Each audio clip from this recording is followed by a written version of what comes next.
하나님 말씀 같이 읽겠습니다. 오늘 함께 나눌 하나님 말씀은 구약성경 출애굽기 20장 1절에서 3절까지의 말씀입니다. 구약성경 출애굽기 20장 1절에서 3절입니다. 우리 한 목소리로 같이 읽겠습니다. 하나님이 이 모든 말씀으로 말씀하여 이르시되 나는 너를 애굽 땅 종 되었던 집에서 인도하여 낸 내 하나님 여호와니라. 너는 나 외에는 다른 신들을 내게 두지 말라. 아멘. 여러분 한 주간도 평안하셨습니까? 2021년도 이제 저물어 가고 있죠. 어떤 가수가 노래했던 것처럼 이제 10월의 마지막 밤을 기다리고 있는 그런 시간인데요. 코로나19 상황이 발생하고 한국 사회에 변화들이 생긴 이래 안 좋은 쪽으로 계속해서 발전해 갔죠. 그리고 이제 때가 되어서 물론 완전히 자유롭지는 않지만 조금은 더 일상생활, 곧 그 이전의 일상과 가까운 쪽으로의 변화가 코앞으로 다가와 있습니다. 바로 내일부터 꽤 많은 변화들이 진행이 될 것 같아요. 물론 그 이후의 삶의 변화들은 또 정확히는 알지 못합니다. 많은 것이 불확실한 가운데 있지만 어쨌든 사회적으로나 여러 가지 삶의 정황 속에서 큰 변화들을 앞두고 있는 것이 사실인 것 같습니다. 건강한 교회 사역에서도 그런 변화가 지금 준비되고 있습니다. 꽤 오랜 시간이죠. 그 코로나19 상황이 발생한 이래에 우리가 한 번도 대면 예배로의 전환을 해본 적이 없죠. 늘 준비합시다 하면 또 상황이 안 좋아지는 일들이 반복되었었고, 그래서 아쉬움이 많았던 시간들, 함께 하고 싶으나 함께 얼굴을 맞대고 예배하고 싶으나 그럴 수 없었던 오랜 시간들이 있었습니다. 자, 이제는 곧 오늘 광고 시간에도 얘기하겠지만 대면 예배로의 전환을 준비하여 함께 얼굴을 마주하고 예배하는, 그래도 한동안 마스크는 써야 되고 많은 제약이 따르겠지만 그런 시간들을 앞두고 있는 것 같습니다. 이러한 삶의 곧 교회뿐만이 아니라 우리의 삶의 변화들, 사회의 변화들 속에서 크게 달라지는 것이라면 이제 우리의 삶에서 만나게 되는 사람들의 수가 훨씬 더 늘어날 것입니다. 이전에는 가기를 꺼려했던 곳에 이제는 가게 되고 더 많은 상황과 환경 속에서 사람들과 살아가게 될 것이죠. 그러나 잘 아시겠지만 그러한 삶의 영역의 확장뿐만이 아니라 또다시 우리는 그 영역 속에서 삶의 여러 장소 안에서 그리스도인답게 살아가는 그런 노력을 해야 할 것입니다. 그런데 어떤 면에서 조금은 염려스럽고 걱정되는 것도 사실인 것 같아요. 마치 긴 잠을 자고 깨었는데 세상에 많은 것들이 바뀌어버린 것 같은 이런 어색함이 우리에게 있지 않을까, 그런 생각들. 그리고 그 이전에도 물론 기독교에 대한, 교회에 대한, 그리스도인들에 대한 인식이나 어떤 분위기가 그닥 좋지는 않았는데 불과 약 2년 사이에 있었던 많은 변화들 속에서 이 사회는, 우리 주위에 있는 이웃들은 교회를, 기독교를, 그리스도인들을 어떻게 바라보고 있을지, 또한 우리는 그들 안에서 어떠한 모습으로 그리스도인다운 삶을 살아내야 될지 참 한편으로는 기대도 되고 한편으로 걱정도 되는 게 사실이다라는 것입니다. 자, 그런 시점에 우리가 서 있다면 이 시점에 무엇인가 중요한 일을 한 가지 해야 되지 않을까, 그런 생각이 든다라는 것이죠. 마치 집에만 머물다가 어떤 중요한 약속이 있어서 밖에 나가기 위해 씻고 옷을 갈아입고 단장을 하죠. 그리고 마지막에 뭘 하죠? 여자들은 거울 앞에서 한참을 보내지만 설령 남자들조차도 거울 앞에 서서 자신의 모습을 돌아볼 것입니다. 마치 이 시점이 우리들에게 있어서, 신앙에 있어서나 모든 삶의 영역에 있어서 거울 앞에 서서 우리의 모습을 돌아봐야 될 그런 시점이 아닌가, 그런 생각이 든다라는 것이죠. 저도 오늘 이 예배를 준비하면서 양복으로 갈아입고 나름 넥타이도 매고 많은 준비를 했는데 막상 예배 전 기도를 하기 위해 올랐는데 이 양복 옷깃이 제대로 안 펴졌었나 봐요. 내 스스로 봐도 모르고 지나칠 때가 많죠. 그런데 감사하게도 우리 전사님들이 바라보고 답답했는지 지적을 해주셔서 이야기를 해주셔서 잘 정리를 했습니다. 이와 같이 우리들의 모습, 우리들의 준비가 잘 되어지지 않았다면 거울을 바라보며 우리의 모습을 점검하고 수정하는 것이 필요할 것입니다. 그리고 혹 그것이 아니라 이미 잘 준비되어 있다면 또다시 거울을 바라보며 내가 정말 잘 준비됐구나 라고 확신을 얻는 그런 시간들도 필요하겠죠. 마치 그와 같이 거울 앞에 쓰는 우리들의 모습을 상상하듯이 이 시점에 우리가 다시금 이 세상으로 나아가 또 많은 사람들 앞에 나아가 그리스도인으로 살아내기에 앞서서 또한 건강교회는 대면 예배와 많은 변화들, 사역적인 변화들에 앞서서 다시금 하나님의 말씀, 특별히 우리가 함께 나누고자 하는 십계명의 이 말씀 앞에서 우리를 바라보고 점검하는, 그래서 삐뚤어지고 잘 준비되지 않은 부분이 있다면 다시 수정하고요. 이미 잘 정리되고 준비되었다면 확신을 가지고 자신감을 가지고 마음껏 세상을 향해 나아갈 수 있는 그런 시간이 되었으면 좋겠습니다. 특별히 우리가 나누고자 하는 이 십계명은 그런 면에서 굉장히 중요한 말씀일 것입니다. 종교개혁의 선봉장이었던 마틴 루터도 이 십계명에 대해서 이렇게 말했대요. 십계명은 성경 전체를 이해하는 키다. 십계명을 이해한다면 성경 전체를 이해한 것이다 라고까지 이야기했다고 해요. 뿐만 아니라 십계명은 하나님께서 우리에게 주신 여러 말씀들 중에 가장 분명하고 선명하게 강하게 자신의 뜻을 밝히시고 보여주신 그런 말씀입니다. 모든 하나님의 말씀이 권위를 갖겠지만 특별히 십계명의 말씀은 가장 강력한 권위를 갖고 있다라는 것.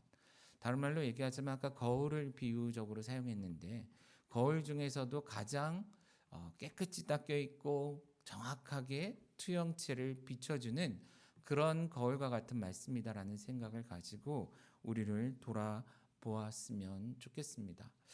사실 저 역시도 오랜 세월 동안 사역도 하고 신앙생활을 했기 때문에 이 십계명을 이제는 별로 이렇게 생각 안 하고 살아가는 것 같아요.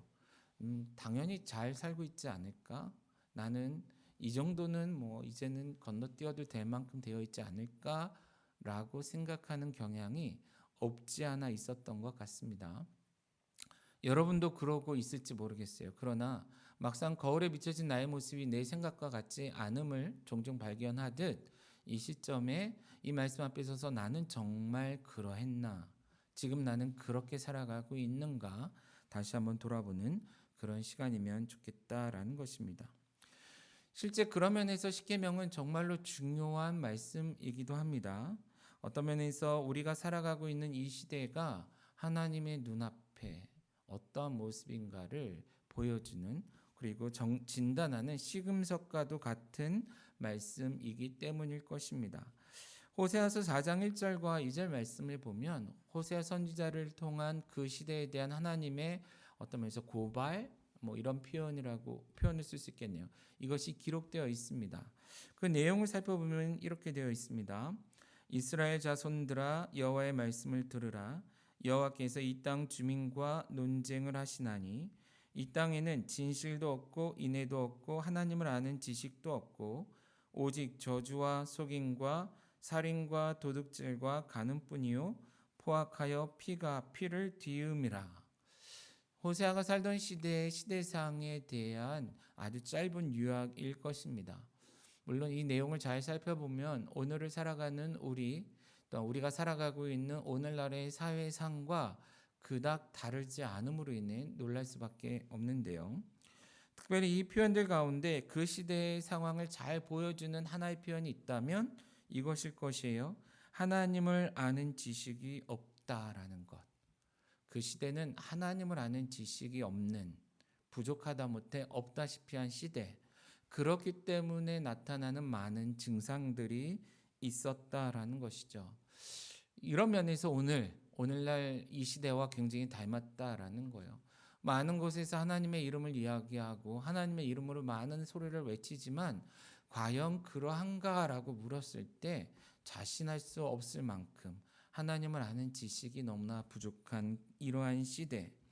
그런데 그러한 시대와 이러한 시대, 똑같이 하나님을 아는 지식이 부족한 없는 시대에 어떤 모습들이 나타나냐 하면 이 호세아서에 기록된 것처럼 오직 저주와 속임과 살인과 도둑질과 간음뿐이요 포악하여 피가 피를 뒤음이라, 이런 증상이 나타날 수밖에 없다라는 것이죠. 그런데 여기 사용된 대부분의 표현들은 십계명에 등장하는 표현들입니다. 하나님께서 우리들의 삶에 있어서 꼭 그리스도인으로 하나님 백성으로 살아가야 할 때에 지켜야 될 계명으로 규범으로 주신 그 계명들이 있는데, 하나님을 아는 지식이 없는 시대는 그 계명들을 깨뜨림으로 인해 어둡고 또한 포악함이 가득한 시대로 변화되어 갔다라는 것이죠. 결국 그 시대가 어떠한가, 이 시대가 어떠한가를 점검하는 데 있어서 굉장히 중요한 시금석으로서 십계명이 사용될 수 있다라는 거예요. 여러분, 조금만 관심을 두고 매스컴에 그 언론을 통해 이야기되고 있는, 전달되고 있는 내용들, 뉴스들을 한번 잘 살펴보시죠. 대부분의 어두운 이야기들, 우리를 답답하게 하고 걱정스럽게 만드는 이야기들의 대부분은 십계명에서 이미 하나님께서 경계하신, 이렇게 하지 말라, 이러면 안 된다라고 하신 그 계명을 깨뜨리고 있는 사회의 모습이 반영되어 있을 거다라는 것입니다. 그러므로 이 시점에 이 시대의 답답함과 어려움, 더 나아가 코로나19로 인해 변해버린 많은 상황들 속에서 새로운 모습으로 그리스도인다운 삶을, 교회다운 교회됨을 드러내기 위해 우리는 다시 한번 십계명이라는 거울 앞에 서서 우리를 돌아볼 수 있는 시간이 되었으면 좋겠다라는 거예요. 또한 우리가 십계명에 대해서 생각할 때 한 가지 또한 이해하고 넘어가야 될 것 중에 하나는, 늘 하나님께서 하나님의 뜻을 나타내실 때 비슷한 구조를 가지고 말씀하신다라는 것이죠. 우리가 얼마 전에는 주님이 가르쳐 주신 주기도문을 가지고 함께 주일의 말씀을 나눴습니다. 주기도문의 구조도 보면 앞에는 하나님과 관련된 기도, 뒤에는 나와 이웃들과 관련된 기도, 신학적으로는 당신에 대한 기도라고 표현을 하더라고요. 여기서 당신은 그 하나님을 표현할 때 D 이렇게 표현하는데, 영어 표현으로 어쨌든 그러한 의미로서의 하나님에 관련된, 또 이웃, 우리들의 이야기, 우리들을 위한 기도로 구분되듯이 십계명 역시도 그런 구조를 가지고 있다라는 거예요. 잘 아시는 것처럼 십계명은 두 개의 돌판으로 나눠서 하나님께서 주셨는데, 하나의 돌판에는 주로 하나님과 관련된 계명, 또 하나의 돌판에는 이웃들과 어떠한 삶을 살아가야 하는가에 대한 말씀을 담아 주셨다라는 것입니다. 그런데 이런 구조가 무엇을 반영하는가 하면, 무엇보다도 하나님을 아는 것이, 곧 하나님을 위한 기도든 하나님과 관련된 계명이 되었든 무엇이 되었든 하나님을 아는 것이 먼저다라는 것을 우리에게 말씀해 주고 있다라는 것입니다. 사실 많은 사람들은요, 하나님과의 관계보다 이 세상의 일들에 더 관심이 있을 것입니다. 우리가 당장 살아가는 삶의 현장, 그것이 어떠한가, 그곳에서 어떤 일들이 일어나야 하는가. 물론 대부분의 인간들은요, 이기적이어서 나의 만족, 나의 유익, 나의 행복을 보장해주는 환경들을 기대하고 이것을 위협하는 것들로부터 최대한 보호받기 위해서 여러 방법들을 사용하죠.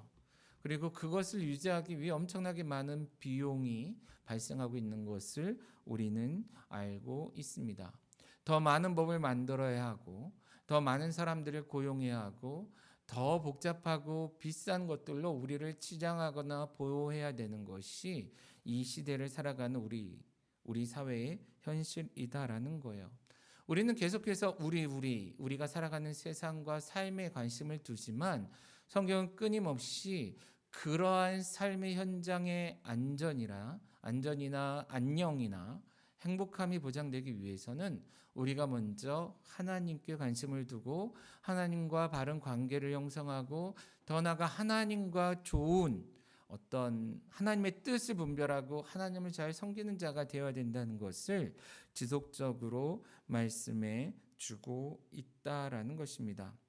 곧 우리가 이 말씀의 순서, 십계명에서 이야기하고 있는 말씀해 주고 계시는 그 순서를 따라 우리를 점검하고 우리가 정말 하나님만을 잘 섬기며 하나님의 이름을 망령되이 일컬어지지 않도록 하는 삶을 살아내고 있는가, 그리고 하나님 앞에 온전한 예배를 드리며 또한 하나님의 뜻에 맞게 부모를 또한 이웃들을 잘 돌아보고 있는가를 우리가 점검할 때, 그리고 그렇게 살아낼 때에 우리가 기대하는 진정한 의미의 좋은 세상, 살만하는 세상, 행복한 세상이 이루어져 갈 것이다라는 것이죠. 그러나 아쉽게도 많은 사람들은 순서를 반대로 한다라는 거예요. 반대로 하거나 아예 하나님을 무시한 채 살아가고 있지 않냐라는 것입니다. 그런 우리들, 그런 인간들, 더 나아가 이 시대의 많은 교회들을 향해서 하나님은 먼저 말씀을 하시는 것이죠. 나와의 관계, 곧 하나님과의 관계가 먼저다라는 것입니다. 이 시점에도 우리 그리스도인들, 특별히 건강교회 성도들 스스로 점검하셨으면 좋겠습니다. 코로나19로 인해서 많은 것이 혼잡스러워지고 무너져 버린 것 같은 상황 속에서 내가 알게 혹은 모르게 하나님과의 관계에 있어서 하나님 앞에 세워져 가는 나의 신앙의 많은 것들이 무너져 내리거나 혹은 왜곡되어 있지는 않은지 돌아보았으면 좋겠고요. 만약에 그런 가운데 있다면 그것을 점검할 수 있는 이 시점, 이 시기가 되어지기를 간절히 바랍니다. 자, 이제 본격적으로 십계명의 내용을 우리가 같이 살펴볼 텐데 오늘은 그 중에 1계명 위주로 함께 나누고자 합니다. 자, 너는 나 외에는 다른 신들을 내게 두지 말라. 잘 아시겠지만 십계명에 대한 연구가 많이 진행이 됐고 오랜 시간 많은 사람들에 의해서 어떤 글로나 설교로나 사실은 가르쳐졌죠. 그래서 이 십계명에 대해서 할 얘기들이 정말 많더라고요. 여러분들이 좀 관심을 갖고 좀 많이 찾아보고 공부하셨으면 좋겠는데 그 중에 이 1계명과 관련해서 오늘은 제가 한 두세 가지 간단히 좀 짚고 함께 나누며 좀 묵상하는 시간 갖기를 원합니다. 먼저 이 짧은 고백, 그 가르침이죠. 하나님의 명령, 곧 너는 나 외에 다른 신들을 내게 두지 말라라는 이것이 무엇을 의미하고 있는가라는 것인데요. 먼저 우리가 생각해야 할 것이 하나님만이 진짜 하나님이시다라는, 하나님만이 진정한 하나님이시다라는 것에 대한 하나님의 선언이다라는 것을 우리가 먼저 기억했으면 좋겠습니다. 이제는 이런 얘기를 하면은 아무도 못 알아들을 정도로 시간이 지난 것 같은데 제가 젊을 때 유행했던 노래 중에 하나가 세상은 요지경이라는 가요가 있습니다. 그 가요의 첫 가사가 이렇게 돼요. 세상은 요지경, 요지경 속이다. 여기도 짜가, 저기도 짜가, 짜가가 판친다. 아이들은 무슨 뜻인지도 모르고 따라 춤추며 노래했던 노래고 언제부턴가 많이들 회자되던 그런 재밌는 표현처럼 되었는데 오늘날 우리의 삶의 현장을 보면 정말 요지경이 아닌가 이런 생각이 들어요. 세상을 보며 그런 얘기를 했습니다. 물론 우리가 이런 얘기를 할 때는 교회와 세상을 구분하여 얘기했는데 이제는 이 표현 앞에서는 세상과 교회, 곧 기독교와 기독교가 아닌 일반적인 우리가 소위 말하는 세상과 구별이 별로 없어 보이는 시대가 된 것 같다라는 거예요. 여기도 짜가 저기도 짜가 온 세상에 가짜가 넘쳐나는 그런 시대 되어 있지 않냐라는 것입니다. 종교에 있어서도 마찬가지죠. 이 시대에 많은 종교들이 판을 칩니다. 최근에 가장 충격적인 일 중에 하나는 신천지 쪽에 있는 분들이 이제 본격적인 포교 활동을 다시 시작했대요. 근데 이번엔 정말 마지막이다 생각하는지 몰라도 물불을 안 가리고, 막 그 소위 말해 이게 다가오시더라고요. 최근에 목사 3명과 전사 한 분이 같이 앉아서 커피를 마시는데 우리 신천지 포교하시는 여성분 한 분이 우리 전사님을 과감히 불러내서 이름이 뭐냐고, 전화번호를 받을 수 있냐고, 그가 신학생이고 전도사고 목사들이 같이 있는 거 아무렇지도 않게 생각하고, 물론 그것에 대해서 그들에 대한 여러 가지 이야기들 할 수 있겠지만 그만큼 얕잡아 보이는 교회, 목회자, 이 시대의 우리들의 모습이 아닌가. 그래서 좀 여러 가지로 생각이 복잡했습니다. 어쨌든 이런 이단뿐만이 아니라 이 시대에 수없이 많은 종교가 있지요. 어느 순간 우리도 알게 모르게 그들 중에 그런 신들에 대한 많은 생각을 하게 되고, 우리 기독교는 그런 많은 신들 중에 그래도 조금 우월한 종교, 그런 종교들 중에 우월한 종교, 우리 하나님은 그런 신들 중에 조금은 특별하고 대단한 신처럼 생각하는 그런 생각이 은연중에 깔려 있지 않나, 이런 생각이 들어요. 사실 제가 옛날에는 명품에 대한 개념이 없었거든요. 그래서 명품 하면 늘 한두 가지 메이커만 얘기했는데, 오늘은 제가 이름을 알지 못하는 수없이 많은 오늘날 그런 명품들이 있더라고요. 그리고 그것을 흉내낸 가짜들이 넘쳐나는 그런 시대. 마치 많은 명품들 중에 그 중에서도 명품 중에 명품 이야기하듯, 오늘날 많은 사람들이 기독교의 하나님을 그러한 신들 중에 특별한 신, 특별히 이 시대를 종교 다원주의 뭐 이런 얘기를 하는데, 이런 다원화된 종교, 다원주의적인 시대 속에서의 하나의 신으로 생각하며 살아가고 있지 않냐라는 거예요. 근데 알게 모르게 우리들조차도 그런 영향을 받고 있지 않은지 우리가 돌아봤으면 좋겠다라는 것입니다. 한 교수님이 책을 쓰면서 이런 시대의 이런 종교다원적인 부분에 대해서 잘 요약하셨더라고요. 여러분, 분명한 것은요, 우리가 살아가는 시대는 종교다원적 상황 속에 있다라고 얘기할 수 있답니다. 무슨 얘기냐면, 많은 사람들이 여러 신을 믿는 시대, 그 가운데 우리는 하나님을 믿는다라고 얘기할 수 있다라는 거예요. 그러나 우리가 기독교 신앙에서 고백하는 것은, 우리 하나님은 그런 많은 신들 중에 뛰어난 한 신이 아니라 오직 진정한 의미에서의 진정한 한 분 하나님이라는 것이 성경의 가르침이고, 십계명 1계명에서 하나님이 선언하는 그 선언이다라는 것이에요. 다른 신보다 뛰어난 신이 나야가 아니라 내가 진짜 신이다, 나만이 하나님이다라는 이 선언이 1계명이다라는 것이죠. 방금 얘기했던 많은 신들 중에 뛰어난 신, 그리고 그것을 믿는, 그 신을 믿는 신을 단일 신론이라고 표현하더라고요. 혹은 택일 신론이라고도 얘기한대요. 택한다, 하나의 신을. 혹은 최고 유일신, 최고로 센 신 한 분을 믿는다, 이런 표현을 쓴다고 그래요. 그러나 분명하게 얘기할 수 있는 건, 우리는 그런 신앙을 가진 기독교, 우리가 아니다라는 것을 먼저 기억하라라는 것입니다. 기독교의 신앙은 유일신 사상입니다. 신앙입니다. 하나님만이 진정한 하나님이고, 하나님 외에는 신이 없다라는 것입니다. 우리가 같이 나누고 있는 나 외에는 다른 신들을 내게 두지 말라라고 얘기했을 때, 여기서 이 신은 그런 신들이 있는데라는 전제가 아니라, 우리가 이 세상에서 만들어낸 소위 말하는 우상을 두지 말라라는 그런 의미임을 우리가 먼저 기억하고, 이 시대 속에서 수없이 많은 곳에서 여기 신이 있다, 저기 신이 있다 이야기하는 이런 시대 속에서 이렇게 살면 행복하고, 이렇게 살면 우리의 미래가 보장된다고 얘기하는 시대 속에서 오직 하나님께만 진정한 소망이 있음을 우리가 기억하고 살아갔으면 좋겠다라는 것입니다. 그리고 그런 믿음을 가지고 오직 하나님만이 진정한 신입니다, 하나님이십니다라고 고백하는 것이 이 시대의 우리 그리스도인, 곧 우리 건강교회 성도들의 고백이 되어지기를 간절히 바랍니다. 두 번째, 일기병을 통해서 우리가 생각해야 할 것은요, 이 선언은 또한 이스라엘 백성과 오늘을 살아가는 우리들에게 무엇을 선언하고 있냐면, 곧 주인이 바뀌었다라는 것에 대한 선언이다라는 것입니다. 앞에서 얘기한 것처럼 그 시대에 있는 많은 우상들이나 신이라 일컬어지는 많은 신들 중에 우월하거나 힘있고 능력 있는 신이다라는 선포, 그 수준이 아니라 더 나아가서 이스라엘 백성들에게 직접적으로 그들의 귀에 대고, 요즘 많이 하죠, 이렇게 때려박듯이 하시는 말씀이 뭐라고요? 내가 너희의 주인이다라는 이런 표현으로서 주신 말씀이다라는 것입니다. 우리가 읽은 말씀 중에 20장 2절 말씀을 보시면, 나는 너를 애굽 땅 종 되었던 집에서 인도하여 낸 내 하나님 여호와다라고 말씀하고 있다라는 거예요. 여기에서 너를 애굽 땅 종 되었던 집에서 구원했다고 말씀하시죠. 자, 그들은 어떤 상황 속에 있었습니까?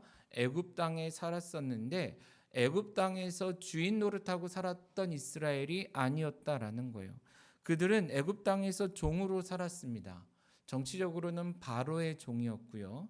또한 종교적으로 보면 많은 애굽을 뒤덮고 있는 많은 우상들, 그런 신들의 영향 아래에서 그 안에서 신음할 수밖에 없었던 그들이었다라는 거예요.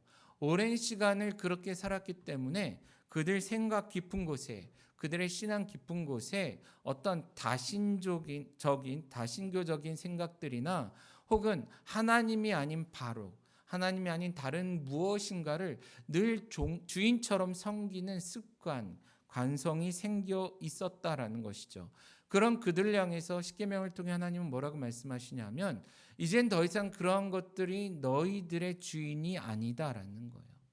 물론 뒤에도 얘기하겠지만 그것이 만몬이 됐든 바알이 됐든 아세레가 됐든 혹은 애굽에 있는 어떠한 태양신이 됐든 뭐가 됐든 간에 더 이상 그런 것들이 너희들에게 어떠한 영향도 끼칠 수 없다라는, 오직 하나님만이 그들의 주인이며 왕이시고 너희들이 곧 이스라엘이 누군가의 종이라면 곧 나 하나님의 종이다라는 것에 대한 선언이었다라는 것입니다. 사실 이것이 왜 중요하냐면 광야를 살아가는 이스라엘이 끊임없이 그들의 삶의 힘든 시간들, 어려운 순간들을 만날 때마다 반복적으로 해오던 표현들이 있습니다. 뭐죠? 애굽으로 돌아가자. 애굽에 가면 뭣도 있고 뭣도 있고 뭣도 있다. 근데 그것은 단순히 야, 광야보다는 애굽이 낫지 않니? 여기서 만나만 먹느니 애굽에선 좋은 거 먹는 게 낫지 않겠어? 이런 그 땅에 대한 향수 정도가 아니라 하나님의 주인 되심에 대한 거부였다라는 것이죠.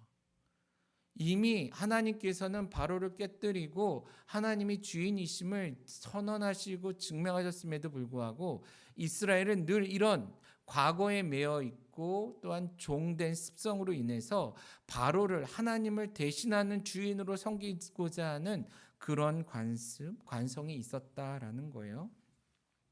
그러한 성품을 가진 그런 상태 속에 놓여 있는 이스라엘을 향해 하나님 말씀하십니다. 내가 너희를 곧 종되었던 그 땅에서 곧 너희를 다스리고 짓누르고 압박하던 모든 것으로부터 건져내어 내 것으로 만든 너희의 진정한 주인이다라는 것입니다. 물론 이것이 그 이전에는 이스라엘 주인이 하나님이 아니었냐 이런 뜻은 아닙니다.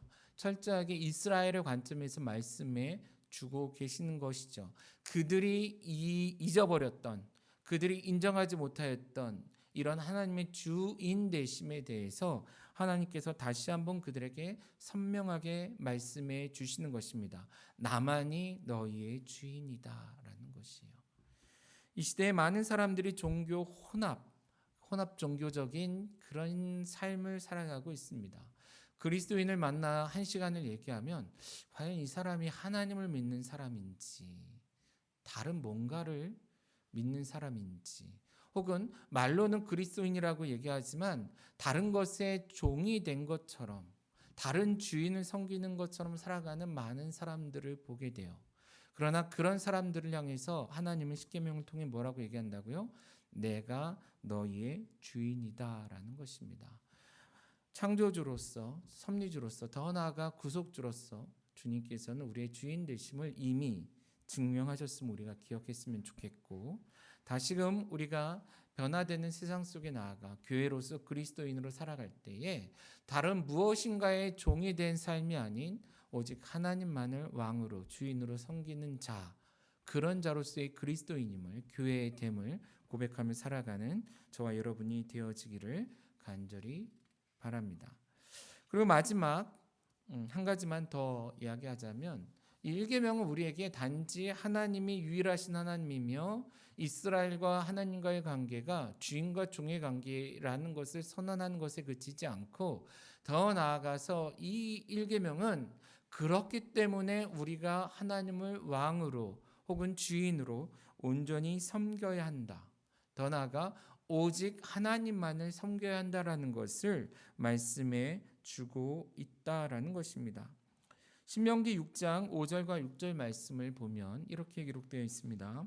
이스라엘아 들으라. 우리 하나님 여호와는 오직 유일한 하나님이시니 너는 마음을 다하고 뜻을 다하고 힘을 다하여 내 하나님 여호와를 사랑하라. 자, 뒤에 말씀 앞에 뒤에를 보기 전에 우리에게 친숙한 말씀들이 대하기 전에 그 앞에 뭐라고 얘기하고 있습니까? 이스라엘아 들으라 하면서 우리 하나님 여호와는 오직 유일한 하나님이시니. 자, 하나님만이 유일한 하나님이시다라는 것을 전제하면서 뒤에 무엇을 얘기하고 있어요? 그러니 우리가 그 하나님을 이와 같이 섬기는 것이 어떠하다? 마땅하다라고 말씀하고 있는 것이죠. 곧 마음을 다하고 뜻을 다하고 힘을 다하여 여호와 하나님을 사랑하는 것이 마땅하다라는 것입니다. 예수님도 그 사실을 그의 공생의 가운데 말씀하시고 강조하셨죠. 제1되는 계명을 이야기하면서 첫 번째 계명은 하나님을 이와 같이 사랑하는 것이다 라고 말씀하셨습니다. 왜 우리가 그렇게 하나님을 섬겨하는가?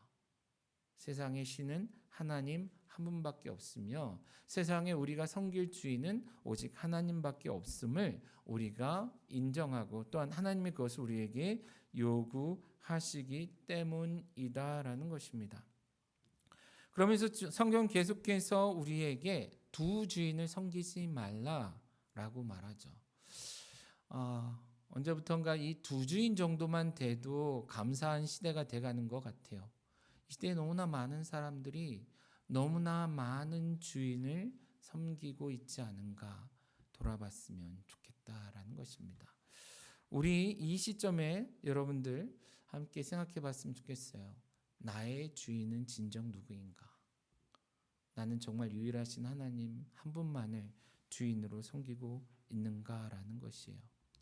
물론 이 계명이 주어질 때 이스라엘의 많은 사람들은 이미 많은 다른 우상들을 품고 있었을 것입니다.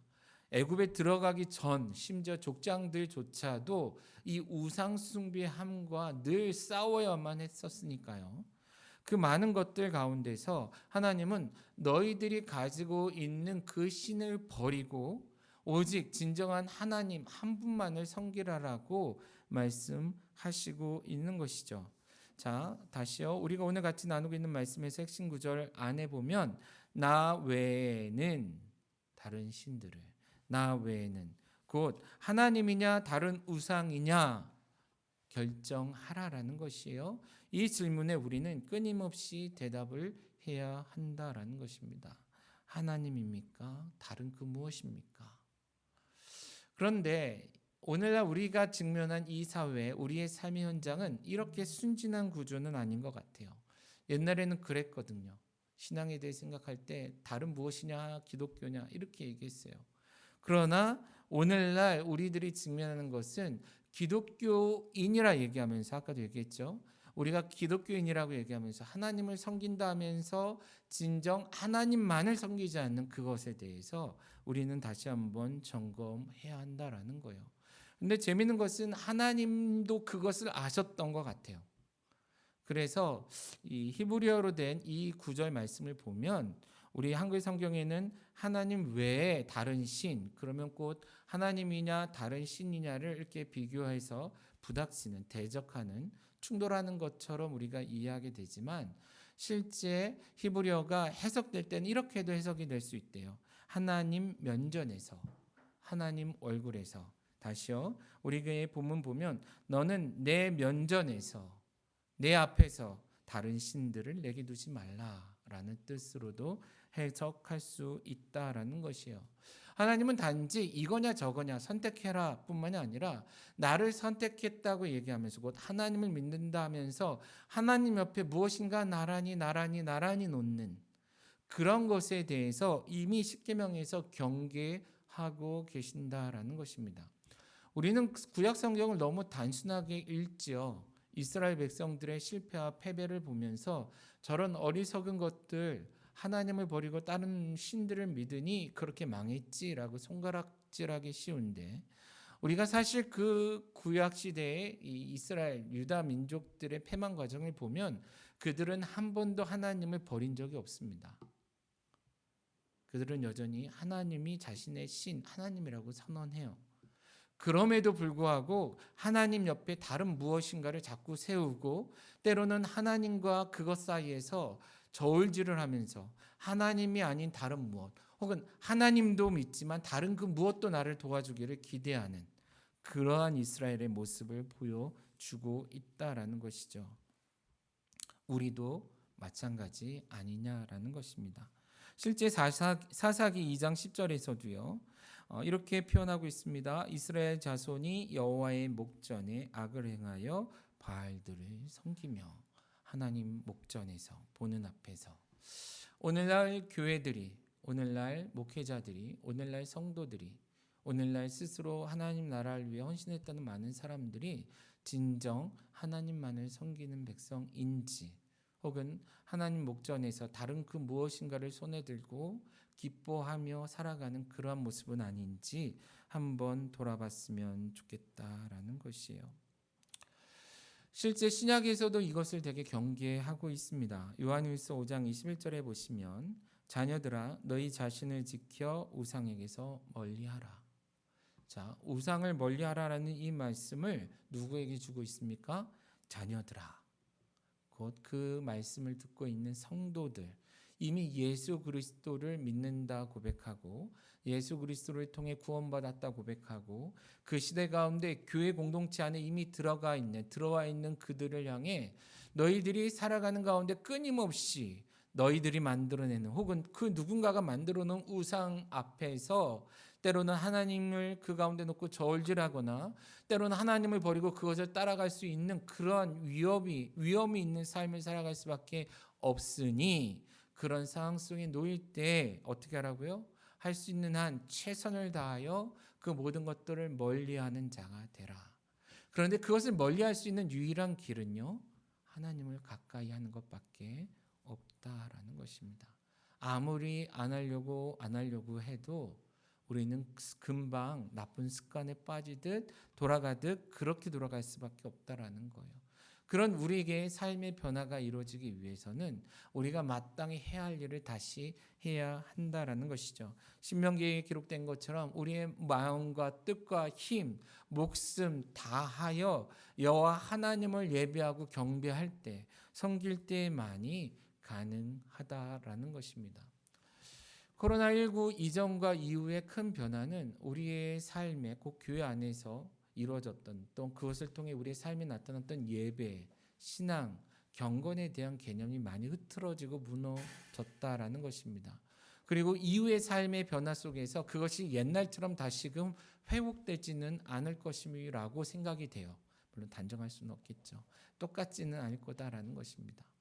그런 상황 속에서 이젠 더 이상 남이 만들어주는, 남이 도전해주는, 남이 예배하자 하고 남이 읽어주는 성경을 읽고 듣고 남이 이야기해주는 설교를 들으며 만족해하던 그런 신앙에서 이젠 다시금 여호와 하나님만이 참 하나님이라 고백하며 내 마음과 뜻과 힘과 정성을 다하여 하나님을 예배하고 섬길 수 있는 삶으로의 변화가 필요하다라는 것입니다. 더 이상 종교 소비자의 자리에 앉지 아니하고 하나님 앞에서 온전한 예배자로 하나님의 백성다움을 회복하며 살아가는 우리, 그런 모습으로 회복돼야 되는 그런 시기가 지금이 아닌가 생각이 듭니다. 제가 2007년에 미국을 갔고요. 미국에 가서 가장 처음 접한 문화가 할로윈이라는 그들의 축제였습니다. 뭔지도 잘 몰랐죠. 영화에서만 보던 거. 근데 제가 사는 아파트에 아이들이 와서 사탕을 달라 하고 이상한 분장을 하고 돌아다니는 이러한 모습들, 그러한 미국의 문화를 보며 되게 어색했어요. 그리고 이민교회들 중에 어디는 그래서 할로윈 축제를 홀리윈으로 바꾸더라고요. 홀리윈 그래가지고 자기들끼리 모여서 예배도 하고 하는 이런 일들이 있었어요. 참 생소하다 이런 생각을 했는데 한국에 돌아와 보니 어느새 할로윈이라는 것이 한국에 꽤 많이 자리를 잡았더라고요. 놀이동산은 할로윈 축제 기간에 멋진 분장을 한 사람들이 퍼레이드를 하고 여러 가지 데코를 하고 축제를 벌였습니다. 그것도 이상하게 여겨졌는데 이제는 동네 곳곳에서 할로윈을 기념하는 많은 사람들이 있습니다. 아직 많은 사람들이 그것이 뭔지 잘 모르겠지만 쉽게 얘기하면 악마, 귀신, 그들의 축제다 이렇게 생각하면 돼요. 우리 안에 있는 모든 우상을 섬기고 싶어하는 그런 욕망들이 실체화되고 구체화되어 보여지는 것. 물론 이것이 문화로 들어왔기 때문에 종교적인 시간들로 그런 것으로 사람들이 즐기지는 않을 겁니다. 한국은 아직은 그런 것 같아요. 그러나 그런 시대의 변화들 속에서 우리는 단지 그것을 향해 손가락질만 하고 다행히 우리는 아직은 이런 거 안 해. 이런 것에 만족하지 말고 여전히 종교적인 것에 관심을 두고 무엇인가를 쫓아가고 싶고 섬기고 싶어하는 그들의 종교성, 곧 칼빈이 이야기한 종교의 씨앗을 가진 그들에게 진정 하나님만이 하나님이심을 선언하고 더 나아가 하나님만을 섬기는 백성이 어떠한 백성인가를 보여줄 수 있는, 그것이 위선이나 어떤 종교적인 행사가 아니라 우리의 삶을 통해 그것을 보여주고 그것을 통해 그들로 하여금 진정한 하나님 앞에 나올 수 있도록 초대하고 함께할 수 있는 우리 되었으면 좋겠고, 그것을 위해 더 전력하고 달려나가는 건강한 교회, 새로운 대면 예배가 시작되고 이런 변화 속에서 그 일을 감당하는 우리 모두가 되어지기를 주님의 이름으로 축원합니다.